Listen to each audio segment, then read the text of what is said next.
What's happening? My name is Micah, and today I'm going to teach you how I learned how to fry scream. So before I get started, I'm going to give you a little snippet of what I sound like, and you can decide, yeah, I want to sound like that guy, or no, he's an idiot, he doesn't know what he's talking about. Let's hit it. So I ran away from everything that's good for me! I ran away! Yeah! There's a little bit of what I sound like. So, in my opinion, I think there's really three main parts to learning how to fry scream. The first part is, albeit it's not necessary, it's going to be super helpful, and that's learning how to sing in your head voice.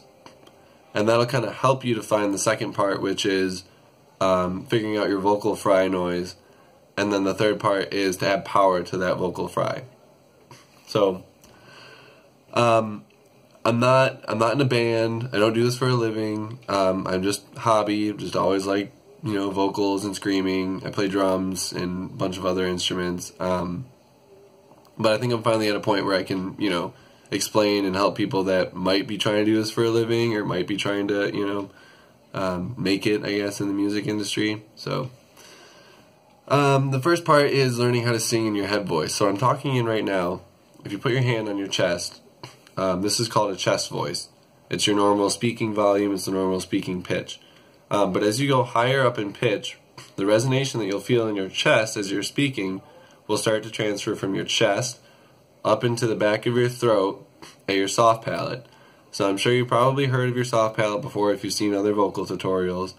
But your soft palate is the squishy piece of skin. If you take your thumb, put it on the roof of your mouth, and keep going back a little bit, you'll feel a squishy piece of skin back there. That's your soft palate. That's where your fry scream is coming from. That's where the resonation is coming from when you're singing in your head voice. That's why it's important to find, at least in my experience, it was really helpful to find my head voice and then be able to scream from there.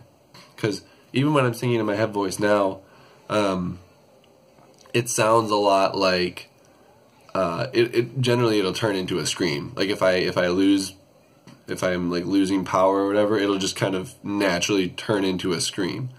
I mean, maybe that's just for me, but that's kind of what came natural to me. So when I learned how to sing in my head voice, it was really helpful.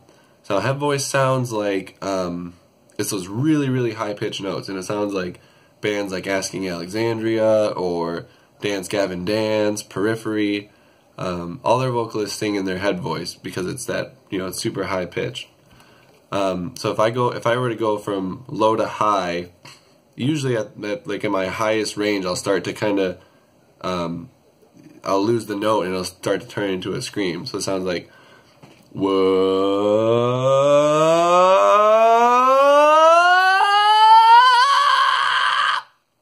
So it just kind of turns into a scream. But there's a little blip in my voice where it's like I went from chest voice to the top of the chest voice range, and then it turned into the head voice, where the resonation was coming back from the soft palate, and that's why it was that much easier to learn, or to get the scream at the end. But that was super helpful for me to learn how to sing in my head voice. I don't exactly know how I found it. I was just practicing one day, messing around in the car and trying to learn how to sing high. I was getting so frustrated because I'm like, how do these guys sing these notes so high? Like, I listen to them talk and like they have normal speaking voice, and then they go on and they can like sing these super high notes. I'm like, how do they do that?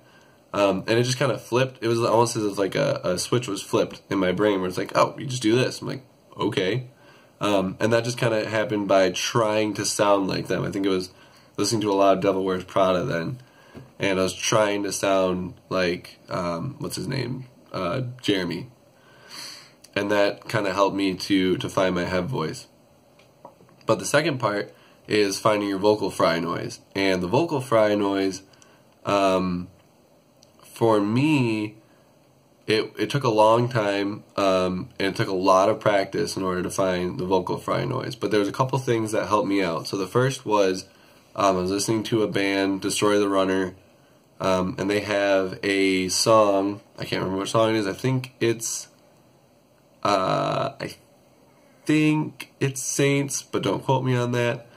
But in the beginning, the vocalist will go from a singing note into a screaming note, and I kept hearing that, and I'm like, And I was watching other vocal tutorials and videos, and I'm like, oh, okay, so I mean, I kind of knew that I had to get this vocal fry noise, but that was super helpful for me to go from, you know, the singing note into a screaming note, and that was because I had found my head voice at that time. I didn't know what it was called back then, but I was able to go from the singing note into the screaming note. It wasn't really a scream at that point, it was just a vocal fry. So the vocal fry noise sounds like this. It's just like a whoa,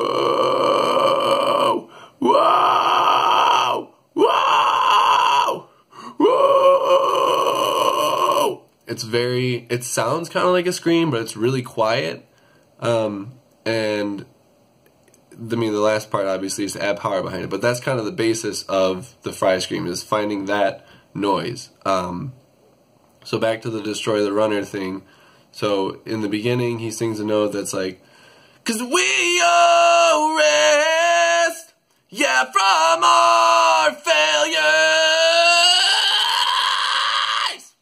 So that turned into a real scream. But when I was practicing, it was more like, from our failures.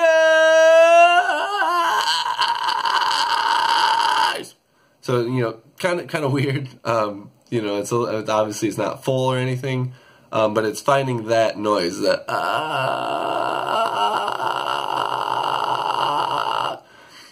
See, I didn't even do it that time because I've been so used to screaming now.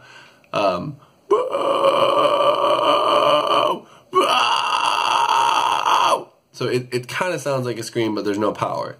So once you can find that vocal fry noise, the next part is to add power behind it. And this is where, you know, I found my vocal fry and I thought I could scream for like 2 years, and I was like, you know, making some covers and stuff, whatever. I never posted anything, but I was, you know, making some covers, and I was like, man, how do they get it like so full and so, you know, rich? And I was, you know, I was getting frustrated. So I'm like, mine is so like, rah, rah, rah. It's just so, you know, crackly and squeaky. And then I was watching a video on YouTube by a guy named Brendan, and he was explaining Melissa Cross's rainbow technique, where you go up steps in your pitch till you reach the top of your chest voice, and then you add just a little bit more power. It's not forced, because it never hurts. Never anything that I ever did ever hurt, because I knew that if it hurt, I was doing it wrong. But it was, you know, you go up these steps in pitch till you get to the top of your chest voice, and then you add just a little bit more power behind it, and you're also going to be making a kind of buzzer noise, like a and you'll feel it resonating back in your soft palate if you're making the right noise. It's very nasally, like but that's how you also sing with grit or rasp, which is kind of what this tutorial was showing me. But that exercise goes, whoa, whoa, whoa, and you know, it doesn't hurt. You can do it all day. Whoa! But it's that same sensation that you're feeling in the back of your throat when you're trying to add, you know, when you're trying to add power to your scream. So you kind of take that buzzer noise, mix it with the vocal fry, and then you have, you know, a nice full scream. So the other thing I practiced was Wolves at the Gate. I think it was Dead Man. Can't remember the name of the song either. But it's a part where it goes, 'cause it was not sin that held you there on that tree, was my cross, or whatever the words are. But that was right at for me, it was right at the top of my range, and it was, you know, it just kind of came naturally for me to find like that note. Now I can kind of pitch it a little bit higher and lower, but when I was learning, it was right at the top of my range where I was able to it was easiest to make that buzzer noise. So if you find the top of your range and you push just a little bit, doesn't hurt. If it hurts, you're doing it wrong, stop.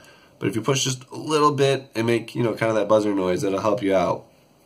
So the other thing that I did was listening to Devil Wears Prada and Mike Haranica, how he would do his blats or whatever.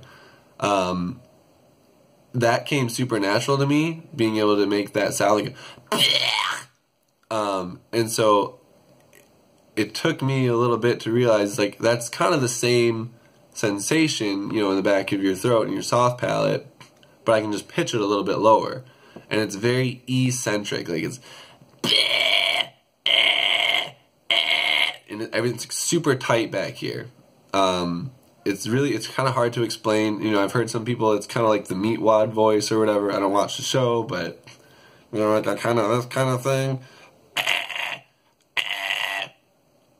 That's kind of how I was able to add power to it, because I would do the blats or whatever, and then just pitch it a little bit lower. So it was like,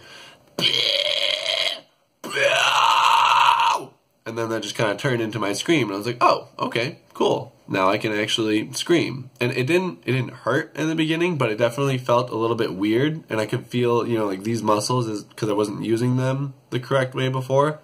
I could feel it, you know, getting a little bit sore, not in my throat, but in my actual, like, you know, actual muscles in my chest, just from doing this kind of thing a bunch of times. But that was super helpful for me for adding power. So hopefully you learned something from this video. Feel free to comment. I might comment back, but don't bother liking or subscribing because I don't really care. But hopefully you learned something. If not, sorry I wasted 11 minutes and 30 seconds of your time. Ciao.